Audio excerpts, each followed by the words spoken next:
नमस्कार, माझा महाराष्ट्र लाईव्ह मध्ये आपल्या सर्वांचं स्वागत आहे. गावठी पिस्टल, एक कारतूस जप्त. स्थानिक गुन्हे शाखा यांची कार्यवाही. एलसीबी टीमचे पोलीस अधीक्षक कडून कौतुक. नांदेड जिल्ह्यातील गुन्हेगारीस आळा घालण्यासाठी अविनाश कुमार, पोलीस अधीक्षक नांदेड यांनी ऑपरेशन फ्लॅश आउट अंतर्गत अवैध अग्निशस्त्र बाळगणाऱ्या इसमांची माहिती काढून कार्यवाहीचे आदेश दिले होते. त्यानुसार उदय खंडेराय, पोलीस निरीक्षक, स्थानिक गुन्हे शाखा यांनी रवी वाहुळे, सहाय्यक पोलीस निरीक्षक व त्यांच्या पथकातील अंमलदार यांना गोपनीय माहिती काढून अवैध अग्निशस्त्र बाळगणाऱ्या इसमावर कार्यवाही करण्याबाबत आदेशित केले होते.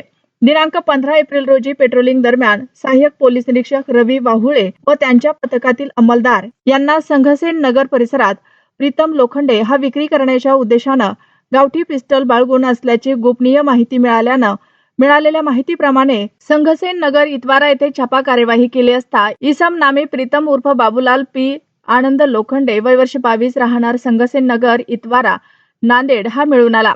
त्यास ताब्यात घेऊन त्याच्या ताब्यातून विक्री करण्याच्या उद्देशानं विनापरवाना बेकायदेशीररित्या बाळगलेले एक लोखंडी गावठी पिस्तल व एक जिवंत कारतूस असा एकूण 31,000 रुपये किमतीचा मुद्देमाल जप्त करण्यात आला.